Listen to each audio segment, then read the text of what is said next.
Kesaksian tokoh agama Papua tentang perjuangan kemanusiaan Gus Dur. Tokoh agama Papua Pendeta Yemi Makrey memberikan kesaksian terhadap sosok Kiai Haji Abdurrahman Wahid dalam memperjuangkan kemanusiaan dan keadilan di Papua. Menurutnya, Gus Dur memiliki kekuatan di dalam diri sehingga mampu memberikan berbagai terobosan. Hal tersebut dipaparkannya secara virtual saat menjadi narasumber dalam agenda Temu Nasional, TUNAS, Jaringan Gus Durian, pada sesi ziarah pemikiran bertajuk Gus Dur dan Papua, pada Sabtu, 12/12. Agenda ini juga disiarkan langsung melalui YouTube 164 channel, halaman Facebook Kiai Haji Abdurrahman Wahid, dan TV9 Official.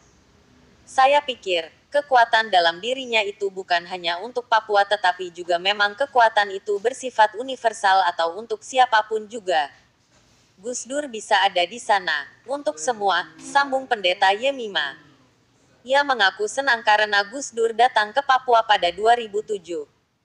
Kedatangan itu karena terjadi kesulitan antara Papua dengan pemerintahan. Gus Dur kemudian meminta untuk singgah di rumah Pendeta Yemima untuk makan sup ikan. Kami duduk dan dia bercerita sedikit. Dia, Gus Dur, bisa merasakan dan mengetahui segala sesuatu yang ada di sekitarnya. Dia cukup datang di situ, orang akan tahu bahwa dia punya keberpihakan kepada mereka yang berpikir dan berjuang tentang keadilan, jelasnya. Lalu pada petang hari, Yemima mengantar Gus Dur ke sebuah pertemuan dengan masyarakat Papua di gedung olahraga. Ia menuturkan bahwa tidak ada satupun pejabat pemerintahan yang menemani perjalanan Gus Dur. Sehingga saya harus mendampinginya. Itu sedikit apa yang ada untuk saya dekat dengan dia saat itu, katanya. Lebih jauh ia mengatakan bahwa sesudah reformasi Gus Dur memang terpilih sebagai kepala pemerintahan Republik. Kata Yemima, reformasi itu sendiri hadir karena kritik terhadap kebijakan pemerintah yang menciptakan kekuasaan otoritarianisme.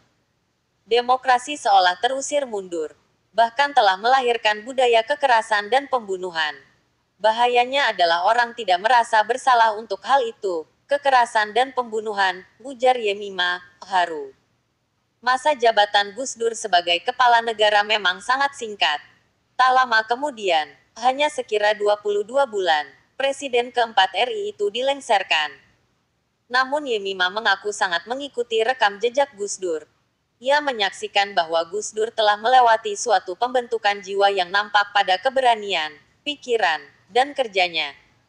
Ia yakin, pembentukan jiwa itu diperoleh Gus Dur dalam waktu yang lama sehingga memiliki kecerdasan hati nurani yang berkualitas tinggi.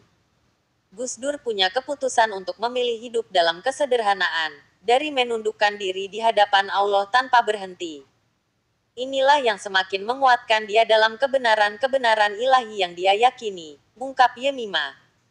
Dan kebenaran-kebenaran itu memberikan dia keberanian yang kalau dia yakin itu benar maka harus diperjuangkan. Tanpa kompromi Gus Dur tetap akan tegas, lanjutnya. Menurut Yemima, segala hal yang bersifat hakikat harus ada dalam diri manusia. Hakikat kemanusiaan, bagi Gus Dur, tidak boleh dikorbankan. Hal itu karena Gus Dur memiliki kecerdasan hati nurani. Seorang seperti Gus Dur bukan saja ada di dalam masjid atau berperilaku alim dalam hal keagamaan, tetapi juga memiliki inteligensia atau kecerdasan yang sangat tinggi. Gus Dur, kata Yemima, selalu mau belajar. Konflik tanggal 1 Desember tahun 1999 Yemima kemudian mengingat saat terjadi konflik antara aparat dengan rakyat Papua soal pengibaran bendera bintang kejora pada tanggal 1 Desember tahun 1999. Ketika itu ada tim 4 dari Papua untuk ke Jakarta menemui Presiden Gus Dur pada tanggal 7 Desember tahun 1999.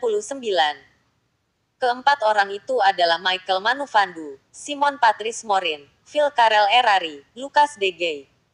Dalam buku berjudul Jubilem dan Pembebasan Menuju Papua Baru, Phil Karel Erari menulis bahwa pertemuan itu adalah sebuah gagasan tentang dialog nasional dalam kerangka otonomi khusus, OTSUS di Papua. Itulah embrio dan lahirnya otonomi khusus bagi Papua.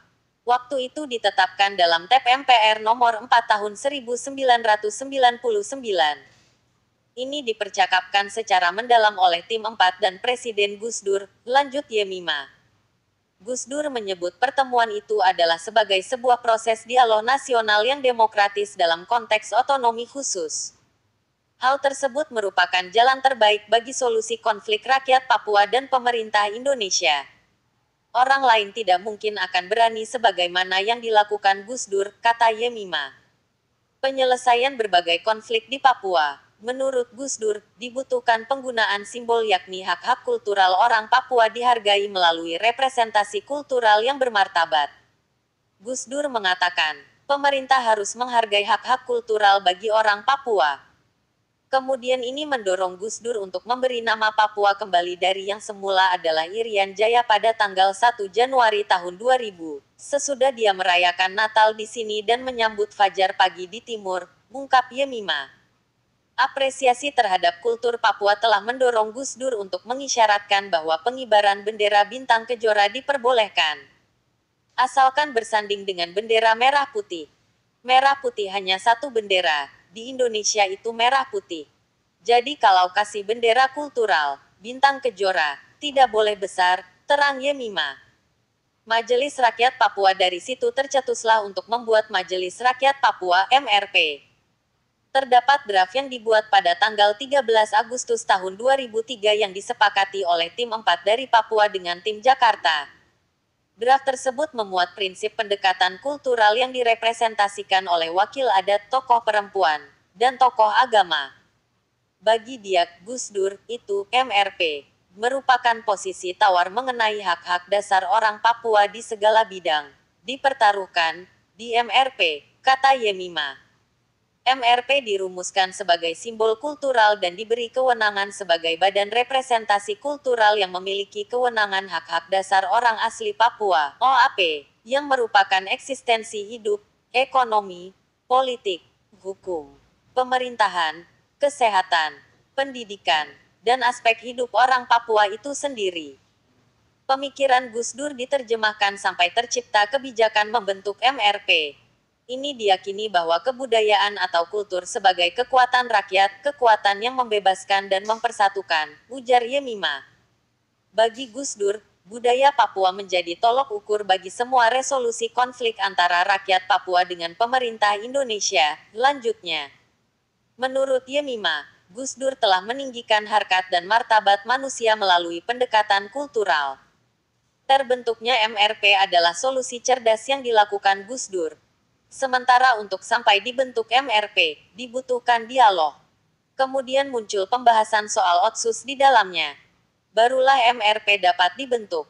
Gus Dur melihat konflik di Papua adalah masalah kemanusiaan, sehingga mengetahui bahwa solusinya adalah memberikan sesuatu yang dibutuhkan oleh rakyat Papua.